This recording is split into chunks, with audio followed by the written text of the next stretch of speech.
오늘 말씀의 제목인데요. 다시 한번 다 같이 한번 좀 읽어보기를 원하는데 같이 한번 읽겠습니다. 시작. 존재의 변화, 존재의 변화입니다. 저 함께 사역했었던 20대의 남자 전도사님이 있습니다. 그 전도사님과 함께 식사를 할 때가 있었는데 함께 좀 격려하고 좀 축복하는 자리였기 때문에 다양한 이야기를 나누면서 아주 굉장히 특별한 이야기를 듣게 되었습니다. 무슨 이야기였냐면 그 전도사님과 그 아버지가 굉장히 특별한 관계라는 거죠. 아들과 아버지의 관계 그 이상의 의미가 그 부자에게 있었던 겁니다. 대화하는 내내 이야기를 들어보니까 신앙생활을 하시던 아버지께서 아주 늦은 나이에 직장을 그만두시고 이제 목회자로서 그 길을 걸어가시기 위해 신학교에 들어가셨어요. 그리고 뒤따라서 그 아들이 또한 하나님의 부르심을 받아서 같은 신학교에 들어간 겁니다. 그래서 그 졸업하기 전에 그 학교에 다니는 기간 동안에 두 부자가 함께 목회자로서 또 신학생으로 준비되면서 함께 공부했던 시간들을 같이 보냈던 아주 특별한 관계에 있었다는 거죠. 그 전도사님의 이야기를 이제 제가 들으면서 좀 질문을 했어요. 전도사님, 어떻게 그 아버지가 그 뒤늦은 나이에 목회를 하시기로 결정하셨냐? 안정된 직장이 있었을 텐데 왜 그만두셨냐라고 물어봤습니다. 이때 그 전도사님의 대답이 이랬습니다. 저희 아버지의 마음에 그 모든 것들을 다 내려놓을 만한 뜨거운 불타는 심정이 있었던 것 같습니다. 이렇게 이야기를 하셨던 거죠. 그 아버지의 늦은 나이, 또 안정된 직장을 다 버리고서 뭔가 불안정한 또는 막연한 목회의 길을 걸어가고도 두려움 없이 선택할 수 있었던 그 마음의 뜨거움이 그 목회자 아버지에게 있었던 겁니다. 그 목회자 아버지는 지금 전라북도 군산에서 사역을 하고 계시죠. 여러분, 우리 안에서 하나님의 부르심은요, 어쩌면 인생이라고 하는 그 긴 시간 속에서 누구에게는 오전 9시에 우리를 부르시기도 하지만 또 다른 누군가에게는 오후 5시, 굉장히 늦은 시간에 그 인생을 하나님께 헌신하는 자리로 부르시기도 합니다. 하나님께서 우리 각 사람을 부르시는 때는 다 다르다는 거죠. 그러나 중요한 것은 그때가 하나님의 때라는 겁니다. 늦은 나이, 이른 나이, 젊은 나이, 청년, 장년과 노년을 가릴 것 없이 하나님께서는 우리 각자에게 준비되시는 때에 우리를 분명히 부르신다는 거예요. 하나님의 일을 위해서. 오늘 모세는요, 그의 인생의 긴 시간 속에서 어두운 터널을 지나가고 있습니다. 그날인 매일의 반복된 삶에 갇혀서 그 인생을 표현하자면 굉장한 감탄사의 느낌표의 인생이 아니라, 또는 무언가 잠시 멈춰져 있는 쉼표의 인생이 아니라 늘 뭔가 말 끝에 점점점 붙는 그 여운이 남긴 인생, 뭔가 결정 지을 수가 없고 종결되지 않는 그 인생을 계속 반복적으로 살아가고 있어요. 우리 함께 그런 모세의 처량한 모습을 보여주고 있는 말씀이 있습니다. 우리 1절 같이 함께 우리 읽어보도록 하겠습니다. 시작. 모세가 그의 장인 미디안 제사장 이드로의 양떼를 치더니 그때를 광야 서쪽으로 인도하여 하나님의 산 호렙에 이르매. 모세의 삶의 터전이 지금 어디에 있습니까? 미디안 광야입니다. 여러분, 모세는 그 어릴 적에 그의 신분이, 그가 자랐던 배경이, 그가 거주했던 곳이 어디였죠? 애굽이라고 하는 아주 가장 화려하고 부유하고 풍요로운 도시의 그 왕족이었던 거죠. 그런데 어느 순간 그의 인생이 그 왕족에서 도망자로 바뀌어졌고 궁궐이 아니라 이제 광야의 양떼를 치는 목동의 신세로 전락했던 것입니다. 미디안 광야에서의 목자의 삶은 지긋해요. 지긋지긋하다니까요. 새로운 자극이나 새로운 도전이 없습니다. 매일 일상이 똑같은 반복이에요. 양떼를 몰아서 우리에 가두고 그들의 배고픈 시간이 되어지면 그들을 이끌고 내어져서 풀을 먹이고, 그 40년의 생활들을 이 모세는 이어가고 있었던 겁니다. 목자로서 양떼를 돌보는 일들을요, 몇 년을 했죠? 오늘 본문을 보면 40년 동안 했던 겁니다. 40년 동안. 그런데 더 어려웠던 것 중에 하나가 무엇입니까? 지금 이 모세는 그 미디안 광야에서 누구의 양떼를 치고 있는 거예요? 제사장 이드로의 양떼를 치고 있습니다. 무슨 말이에요? 내 것이 없다는 거예요. 40년 동안 그 반복된 나날을 참고 수고하며 살았는데 정작 내 것은 없다는 거예요. 여러분, 사람에게 찾아오는 가장 큰 욕심이 무엇입니까? 여러분이 가장 크게 다가오는 욕심이 뭐예요? 소유에 대한 욕심이에요. 내 것에 대한 갈망입니다. 내가 움켜쥐고 싶어하는 그 마음이 가장 우리 가운데 큰 욕심이면서 동기부여가 되는 거죠. 내 집, 내 자동차, 내 회사, 내 가게, 내 자리, 내 교회, 내 것.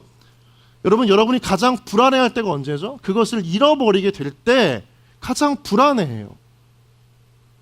나도 모르는 내 안에 막연한 불안감이 있어요. 언제 이것을 잃어버릴 수도 있겠다라고 하는 그러한 우리 안에 불안 심리가 있는 거죠. 왜죠? 우리 안에 소유에 대한 강한 애착이 있기 때문입니다. 욕망이죠. 반대로 벗어나기를 원하는 삶이 있습니다. 어떤 삶입니까? 대리자의 삶이에요. 누군가 대신 돈 버는 사람이 되는 거죠. 누군가 대신 돈을 벌어다 주는 그러한 직원이 되는 것입니다. 그래서 다른 이의 양떼, 다른 이의 집, 다른 이의 가게, 다른 이의 회사에서 일하는 것, 벗어나고 싶어하는 거죠. 내 것을 소유하고 싶고 쌓고 싶어하는 마음이 우리 안에 강하게 늘 존재하는 겁니다. 열심히 일하지만 자신에게 돌아오는 것은 보잘것없는 월급뿐일 때 여러분 어떤 마음이 들까요? 더 벌고 싶다. 더 많은 내 것을 갖고 싶다. 소유하고 싶다라고 하는 마음입니다.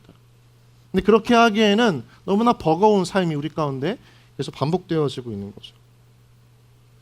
여러분, 야곱을 보면 삼촌 라반의 집에서 20년 종노릇을 이제 합니다. 그 라반을 떠날 때 적어도 이 야곱에게는 4명의 부인과 수많은 자식들이 있었고 더 많은 가축들이 그의 소유였어요.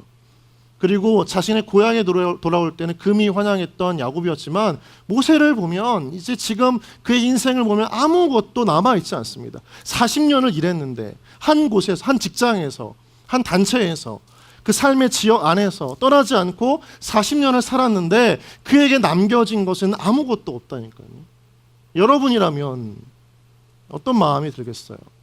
내 열정을 다 바쳐서 내 모든 삶을 다해서 떠날 어떤 자극과 욕망을 다 절제하면서 이곳에서 내 40년을 바쳤는데 내 것이 없다라고 했을 때 그런 자신을 바라보는 여러분은 어떻게 스스로를 규정할 수 있겠습니까? 5년, 10년, 20년 더 많은 직장 생활을 하면서 여러분 열심을 다했는데 내 뜻과는 관계없이 잘렸을 때 그때 우리는 기억을 하게 되죠. 내가 무엇을 위해 이렇게 열심히 일했을까? 어려운 폐업의 위기를 헤쳐온 가게를 문 닫게 되었을 때 우리 젊은 CEO는 그 젊은 창업주는 다시 한번 자신의 삶을 되돌아보면서 내가 왜 그토록 어려운 시절을 무엇을 위해서 이겨냈는가에 대한 회의감이 들 겁니다. 시간은 보냈지만 되돌아봤을 때 남아있는 것이 보이지 않을 때 우리 가운데 찾아오는 것은 무엇이에요? 공허함과 빈곤함이, 처량한 자신에 대한 한탄과 어려운 마음이 가장 먼저 찾아오는 겁니다. 왜죠? 우리 안에 소유에 대한 갈망이 있기 때문입니다. 풍족함과 거리가 먼 인생이 모세의 인생이었어요. 40년을 똑같은 삶을 반복하면서 지냈다니까요. 아무 열매도 맺지 못하는 버려진 나무와 같았습니다. 열매를 맺는 나무라면 오늘이라고 하는 시간조차 뭔가 내일을 기대하면서 뿌리를 내리고 자양분을 끌어올려서 열매를 맺기 힘쓰겠지만 모세의 삶은 오늘은 너무나 지루했어요. 그래서 항상 자신의 삶을 되돌아보면서 이 질문을 했던 거예요. 나는 뭐 하는 거지? 나는 뭐 하는 거지? 여러분, 이런 질문 한 번쯤 여러분에게 스스로 던져본 적 참 많죠? 내가 지금 뭐 하고 있는 거지? 내가 이곳에서, 이 사람과 이 지역에서 내가 지금 뭐 하고 있는 거지? 내 것이 아무것도 없을 때 내 의지대로 살고 있지 않은 상황에서 우리는 이런 질문을 참 많이 던집니다. 자신의 존재에 대한 무력감이 찾아왔어요. 자기의 존재에 대한 절망감이 찾아왔습니다. 자신의 인생에 대해서 굉장히 보잘것없고 처량하다는 사실을 마주하게 되어질 때 모세는 날마다 절망에 갔고 그 깊이가 너무나 커져갔습니다. 여러분, 그런데 거기에서 끝난 것이 아닙니다. 그 모세에게 하나님이 찾아오세요. 찾아오셔서 그의 삶의 존재를 새롭게 규정하십니다. 오늘 우리가 보고자 하는 말씀은 거기에 있는 거예요. 우리 삶 가운데 내가 스스로 되돌아봤을 때 나의 삶에 대한 어떤 자긍심, 자존심, 자부심, 모든 것이 다 무너져 내려 있을 때 내 그 마음을 다시 한번 새롭게 규정하시는 분이 누구인가? 하나님이라는 겁니다. 여러분, 그래서 오늘 말씀을 통해서 다시 한번 여러분의 삶의 의미와 살아갈 존재의 그 의미를 발견하는 그 은혜가 여러분 가운데 있길 주님의 이름으로 축원합니다. 오늘 말씀을 들어가면서 함께 우리 내용을 보면 모세는 하나님의 산 호렙에 이릅니다. 장인 이드로의 양떼를 몰고 도착을 합니다. 대리자의 삶을 살았다고 했잖아요. 40년이었습니다. 변화된 것은 아무것도 없습니다. 늘 같은 길이었고 같은 양떼였고 반복된 루틴이 항상 있었던 삶이었습니다. 우리가 알고 있었던 출애굽의 지도자라고 하는 모세의 이미지와는 너무나 상반된 인생을 지금 모세는 살고 있습니다. 더욱이 그가 지도자답게 무언가 많은 백성을 이끌어 갈 만한 리더십 따위는 존재하지 않는 모습으로 보여집니다. 참 비교되는 것은 모세의 뒤를 이어서 여호수아는 적어도 모세에게 리더십을 배웠는데 모세는 지금 배울 사람도 없고 배울 수 있는 환경도 되지 않은, 아무것도 갖추지 못한, 기대할 것 없는 인생이 바로 모세였습니다. 그런데 어느 날 그의 모세의 눈에 한 가지 놀라운 광경이 펼쳐집니다. 우리 2절인데요. 같이 함께 우리 2절 읽어보겠습니다. 시작.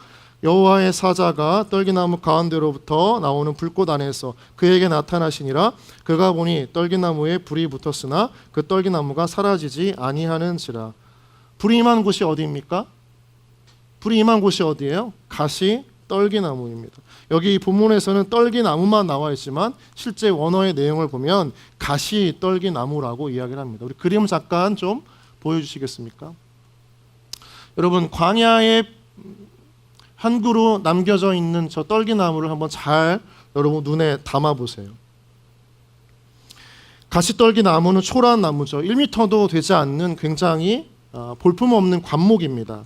나무 같지 않은 나무죠. 나무인가 잔가지인가 버려진 것인가 자라고 있는 것인가조차도 제대로 볼 수가 없는 그런 아주 볼품없는 나무입니다. 이 떨기나무는 한 번도 꽃을 피워보지 못해요. 열매를 맺어보지 못합니다. 있는 것이라고 하는 가시밖에 없고 장가지밖에 없어서 누군가를 쉬게 할 만한 그늘도 없는 나무입니다. 누구도 이 나무를 가까이 하지 않아요. 가고 싶어 하지 않습니다. 적어도 필요하다면 이 나무를 뜯어내서 또는 잘라서 부러뜨려서 장장용으로 쓸 정도지 누군가의 쉼이 되어지는 나무는 아닙니다. 누군가에게 열매를 나눠줄 수 있는 나무는 아닙니다.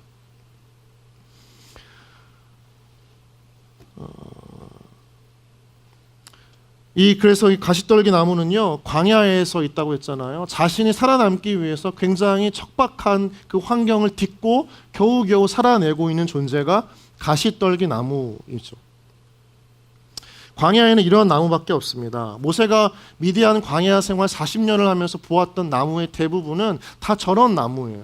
푸르름이라든가 열매 따위는 볼 수가 없는, 보기도 싫은, 너무나 익숙한, 발에 그냥 치여다니는 나무. 그 가시떨기가 있는 곳이 어디라고 그랬죠? 광야입니다. 척박한 곳이에요. 그곳에 겨우 뿌리를 내리고 있는 것이 이 가시떨기 나무입니다. 여러분, 가시떨기가 나무가 있는 그 광야는 우리의 삶을 의미한다고 우리는 많이 알고 있죠. 척박한 현실을 뜻합니다. 뿌리를 내리고 싶지만 풍성하게 열매를 맺을 수가 없는 우리의 오늘의 현실이고 여러분의 가정이면서 여러분의 일터이기도 하죠. 또는 그것이 교회가 될 수도 있습니다.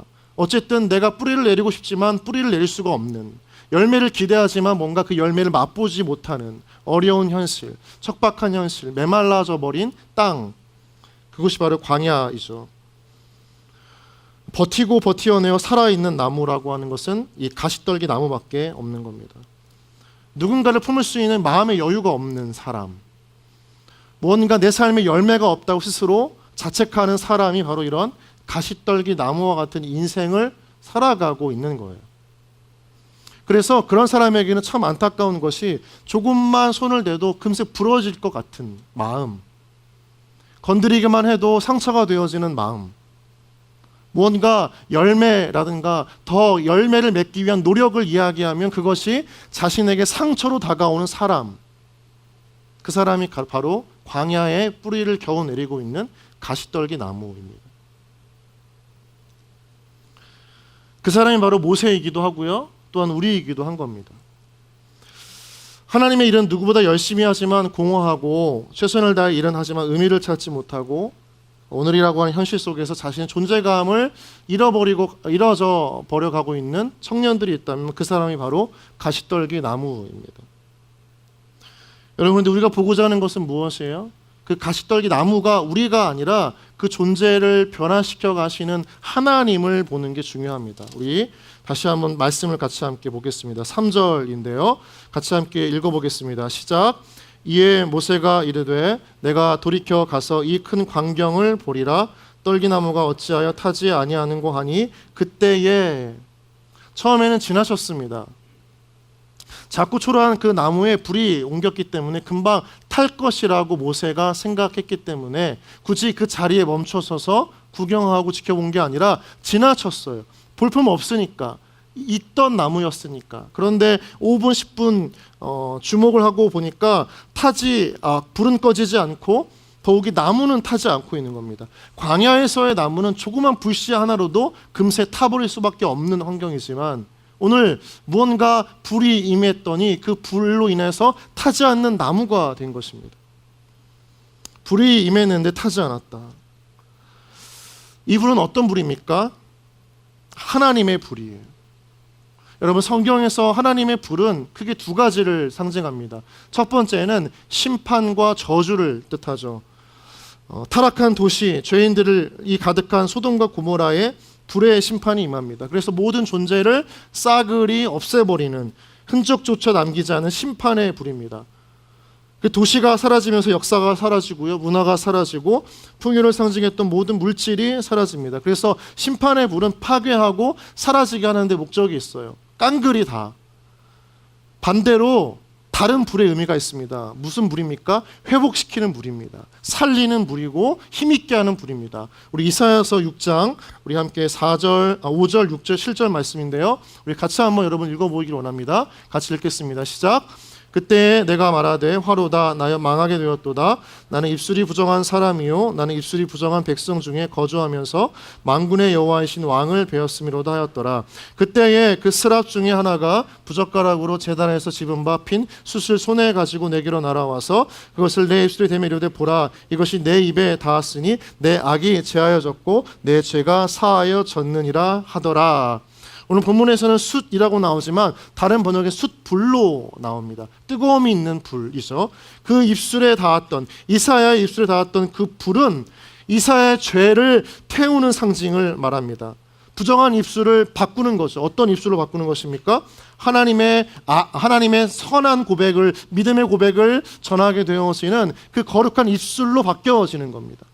방금까지 죄가 가득했던 그 입술이 하나님을 통하여서 불이 임하고 되었던 그 이사야의 입술이 이제는 완전하게 선한 입술로, 하나님의 말씀을 온전히 전하는 입술로 바뀌어지는 겁니다. 죄가 사라진 그곳에 다시 하나님의 놀라운 선한 회복의 역사가 있었던 것이죠.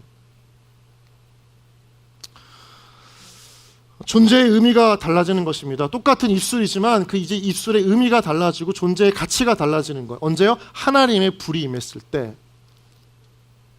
사도행전 2장 3절을 보면요, 두려움했던 많은 제자들이 마가의 다락방에 모여 움츠려 있을 때였습니다. 그 120명의 제자들에게 어떤 하나님의 놀라운 불이 임합니까? 같이 함께 우리 읽어보겠습니다. 시작. 마치 불의 혀처럼 갈라지는 것들이 그들에게 보여 각 사람 위에 하나씩 임하여 있더니 그들이 다 성령의 충만함을 받고 성령이 말하게 하심을 따라 다른 언어들로 말하기를 시작하니라. 여러분, 이 제자들이요, 마가의 다락방에 모여서 이 성령의 놀라운 불같은 은혜를 체험하기 전에는 어떤 신분이었을까요? 이들은 도망자였습니다. 방금 죽었던 그 예수 그리스도 때문에 부활을 목격했지만 다시 언제 자신들에게 로마 병사의 창끝이 겨누어질지를 늘 걱정하면서 마가의 다락방에 숨어 모여 기도밖에 하지 못했던 겁니다. 부활하신 예수를 만났다면 복음을 전하러 나가야 하는 그 담대함이, 거침없는 믿음이 있어야 되지만 이들 안에 여전히 두려움이 가득했던 거죠. 그래서 마가의 다락방에 모여 숨어 기도했던 것입니다. 부활하신 주님 만났지만, 경험했지만 여전히 인간적인 두려움이, 내가 복음을 전할 수 있을까? 부활의 증인이신 그 예수님을 내가 고백할 수 있을까라고 하는 인간적인 끊임없는 두려움에 쫓겨서 마가의 다락방에 모여 기도했던 것입니다. 여러분, 그런데 이 마가의 다락방이만 오순절 날의 성령의 불같은 역사 이후에 이 마가의 다락방에 모여있던 제자들은 어떻게 바뀌어집니까? 걸어잠갔던 문을 박차고 나아가서요, 온 열방을 향해 복음을 전하는 전도자가 됩니다. 순간이에요. 똑같은 사람이지만 성령의 불이 임하자 그 존재의 의미와 삶의 방향이 완전히 뒤바뀌어지는 겁니다. 언제요? 성령의 불이 임했을 때. 하나님의 불은 바로 존재를 바꾸는 하나님의 능력을 상징하는 줄 믿습니다. 누구 하나 거들떠보지 않았던 가시떨기 나무, 초라한 인생을 살고 아무것도 없었던 모세조차도 눈여겨보지 않았던 그 가시떨기 나무에 하나님의 불이 둥그렇게 감싸고 있어요. 여러분 잘 보세요. 가시떨기 나무 아래에 아주 조그만 불이 있는 게 아니라 불 전체가 가시떨기 나무를 감싸고 있어요. 가시떨기 나무의 안에 그 어떤 것도 침범하지 못하도록 하나님의 불이 임하고 있는 겁니다. 버려진 가시떨기 나무가 그때에서야 어떤 존재가 됩니까? 하나님의 임재를 상징하는 나무가 되어지는 거예요. 타지 않는 나무, 꺼지지 않는 불이 임하는. 하나님이 임하시면 그 사람의 존재가 바뀌어지는 줄 믿으시기 바랍니다. 우리가 하나님을 깊이 경험하고 성령을 통해 우리 안에 회복되어지고 변화되어지는 그 인생을 살 때에야 우리 삶의 온전한 존재의 의미를 새롭게 경험하게 되어지는 그 축복이 임할 줄 믿으시기 바랍니다. 여러분, 그래서 여러분 삶 가운데 여러분의 인생을 새롭게 바꾸는 거는 하나님이세요. 하나님의 말씀이 여러분의 심령을 변화시킬 때, 하나님의 은혜가 여러분을 도망자의 삶에서 전도자의 삶으로 바꾸는 그 놀라운 역사들을 경험케 하시는 것입니다. 두려움에 떨던 사람들을 이제 사람을 무서워하지 않는 하나님의 사람으로 만드시는 것입니다. 성령을 깊이 경험할수록, 성령의 불같은 은혜를 경험할수록 우리는 사람이 바뀌어지는 거예요. 누군가는 이야기합니다. 아무리 예수 믿어도 사람이 안 바뀌더라. 그건 거짓말입니다. 바뀌어요. 성품과 인격과 그런 부분들은 크게 바뀌지 않지만 그 사람의 인생의 질이 바뀌고 방향이 바뀌고 목적이 바뀌는 겁니다. 존재의 의미가 바뀌어지는 것입니다. 같은 일을 하지만 다르게 바라보는 것입니다. 내가 이 일을 왜 해? 지겨워, 그만두고 싶어, 떠나고 싶어 라고 했던 사람이 그 자리를 하나님의 부르심으로 받아들이고 그 자리를 떠나지 않고 그곳에서 하나님의 일을 감당하는 소명자가 되는 것입니다. 여러분 믿으십니까?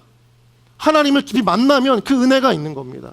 떠나지 않는 거예요. 그만두지 않는 거예요. 포기하지 않는 거예요. 새로운 의미를 발견하는 거예요. 여러분이 결단과 결심을 한다고 해서 그 자리가 의미 있어진다는 것이 아니라는 겁니다. 여러분의 노력과 계획은 다 소용없어요. 금방 끝나잖아요. 여러분, 올해 벌써 1월 달이 지나갔습니다. 연초에 계획했던 여러분의 계획이 얼마나 지금 진행되어지고 있죠? 조금이라도 좀 더 나은 삶이 되고 있습니까?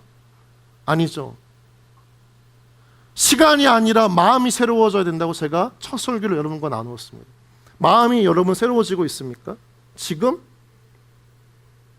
우리는 우리의 계획과 노력으로 우리 자신을 바꾸어 가려고 노력하지만 매일매일 무너지는 걸 경험하는 게 우리 자신이에요. 그것을 여러분이 빨리 받아들이고 하나님을 믿고 의지할 때에 여러분의 삶이 질적으로 바뀌어지는 은혜를 경험하는 것입니다. 그걸 하지 못하고 끝까지 나를 붙잡는 삶을 살아간다. 그 인생은 절대로 바뀌지 않습니다. 5년과 10년이 지나도 똑같은 삶을 살아갑니다. 여전히 부정적인 말을 하고 부정적인 감정에 휩싸여서 인생을 낭비하게 됩니다. 삶의 자리가 나아지지 않는다는 거예요. 여러분은 왜 그렇게 스스로의 인생을 불쌍하게 만드십니까?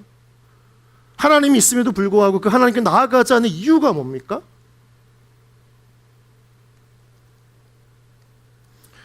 모세에게 하나님이 나타나지 않았다면 모세는 그 미디안 광야에서 다 없어져 버릴 가시떨기 나무 같은 초라한 인생이 되었을 거예요. 그런데 모세에게 임한 하나님의 불 때문에 모세는 자신의 인생을 다시 보게 됩니다. 왜요? 자신의 인생이 가시떨기 나무와 같다 여겼지만 타지 않으니까, 소멸되지 않으니까, 꺼지지 않는 하나님의 불이 자신 안에 그 마른 장작과 같은 자신의 심령을 새롭게 일으키실 놀라운 영적 파워를 경험하게 하기 때문에 자신의 인생을 다시 한번 되돌아보게 되어지는, 전환시켜지는 그 터닝 포인트가 되었던 겁니다. 언제입니까? 하나님의 불을 경험할 때.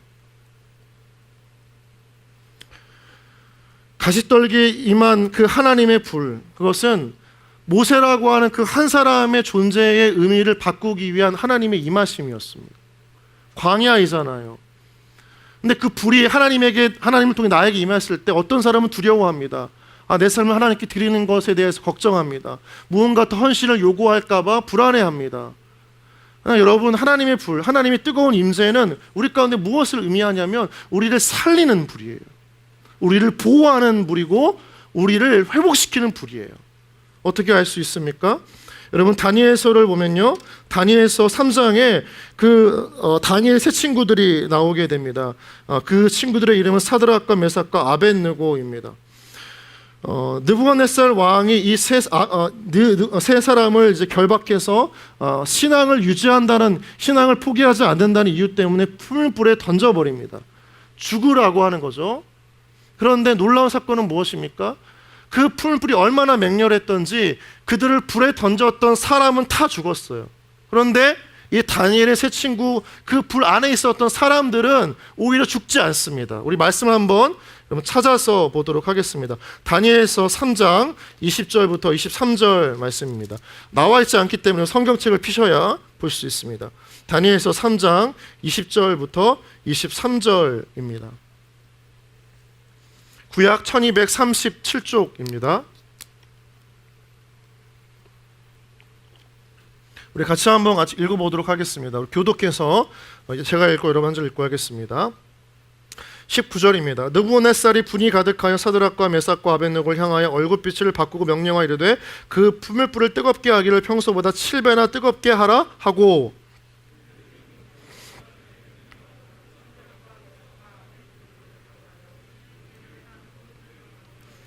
그러자 그 사람들을 겉옷과 속옷과 모자와 다른 옷을 입은 채 결박하여 맹렬히 타는 풀불 가운데 던졌더라.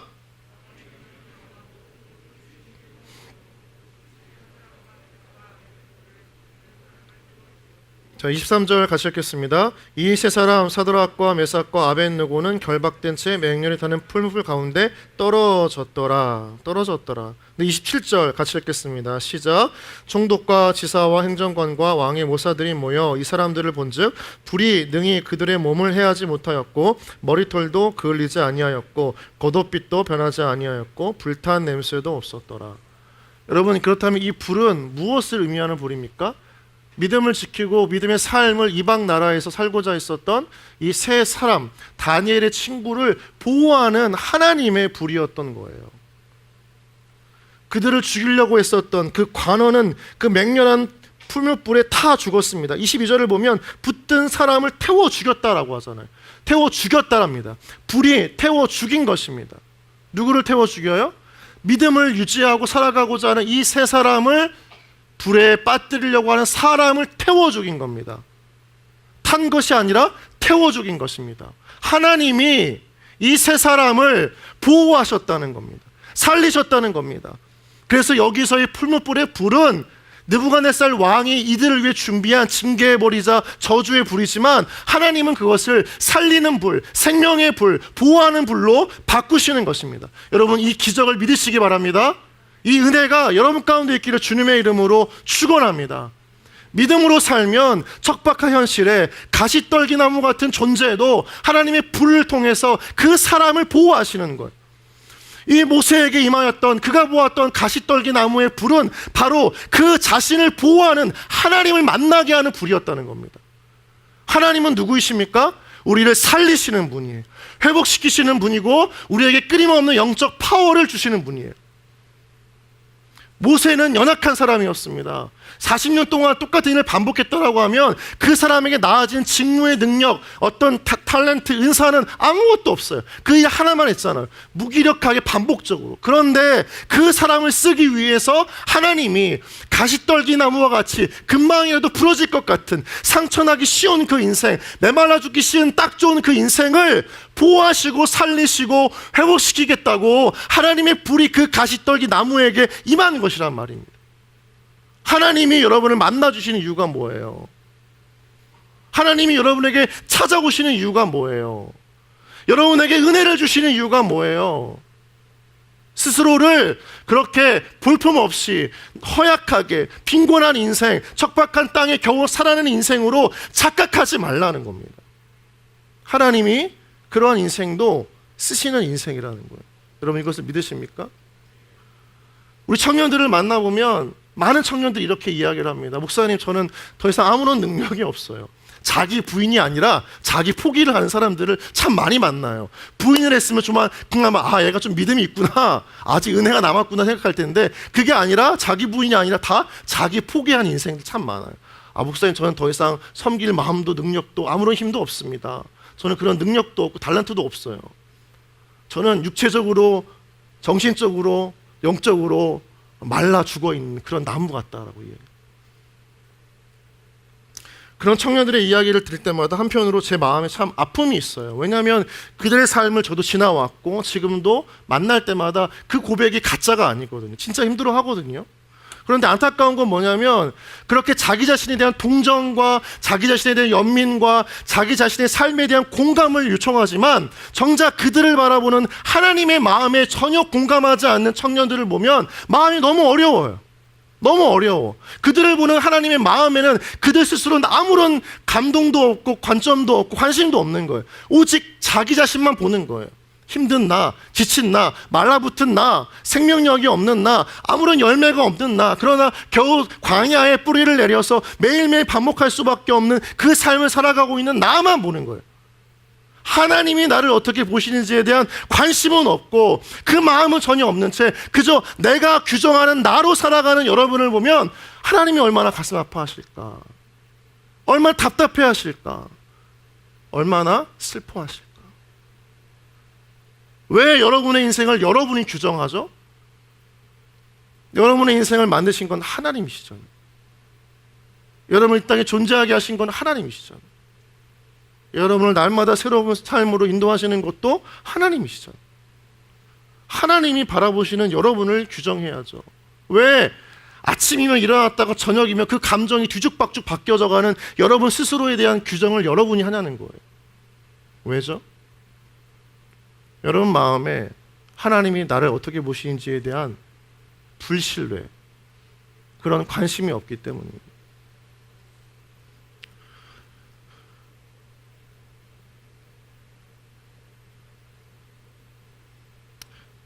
모세를 보면 80년 동안 그가 하나님을 위해 한 게 뭐가 있어요? 없어요. 살인자였고 도망자였습니다. 그리고 이 미디안 광야에서는 이제 큰 하나님의 뭔가 역사, 영광을 드러낼 만한 일을 하지 않았습니다. 그에게 만약에 여러분 모세에게 이력서를 쓰라고 한다면 왕자로서 40년, 그리고 남은 40년은 살인자, 도망자, 광야의 은둔자라고 아마 적혀 있었을 거예요. 그런데 하나님께서는 그 사람도 쓰시겠다고 불을 내려주셨어요. 불을 보게 하셨고 만나 주셨습니다. 그리고 그러한 생명의 불, 회복된 불, 그 보호하시는 불을 경험한 모세에게 하나님께서 요구하시는 게 있어요. 뭡니까? 우리 4절과 5절을 같이 함께 읽어보도록 하겠습니다. 읽겠습니다. 시작. 여호와께서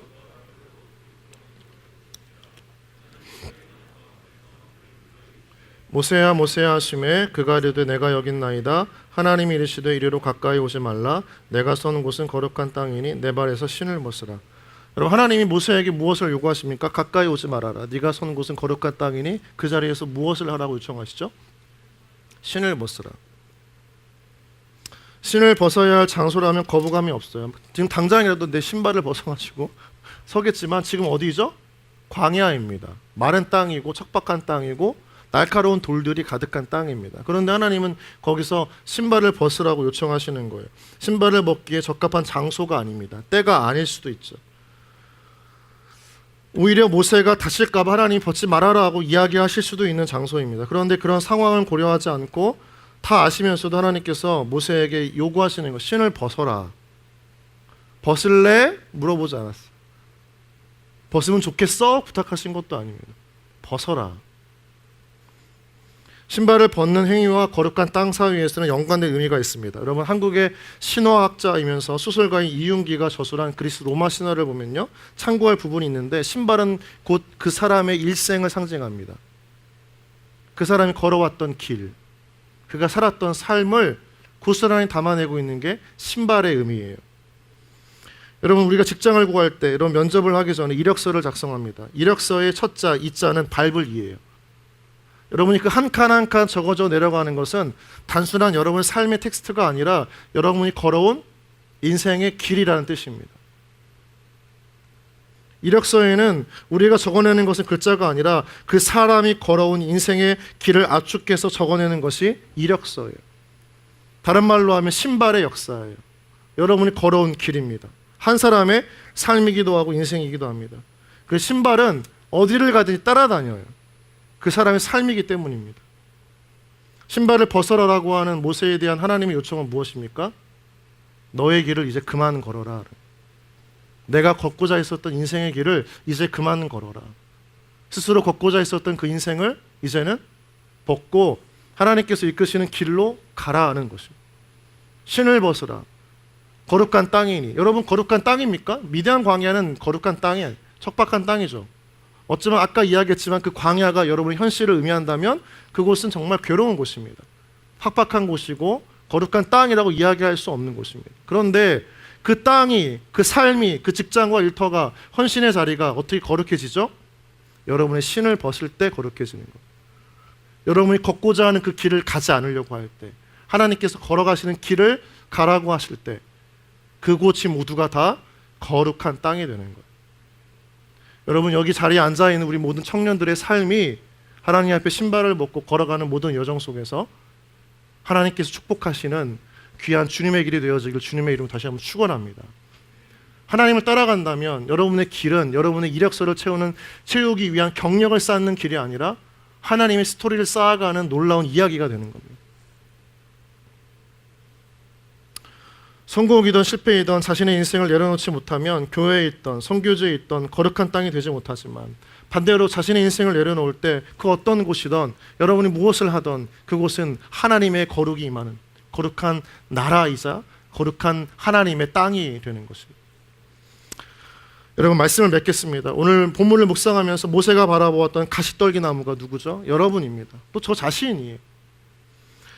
저도 그렇습니다. 목회 현장에서 버티어내고 살아내기 바빴던 제 자신을 보면 풍성한 열매를 맺지 못하고 바짝 타 말라버릴 것 같은 경쟁심이 제 안에 있어요. 그때마다 마음이 쩍쩍 갈라져요. 왜요? 경쟁을 해야 되니까. 목회도 경쟁입니다.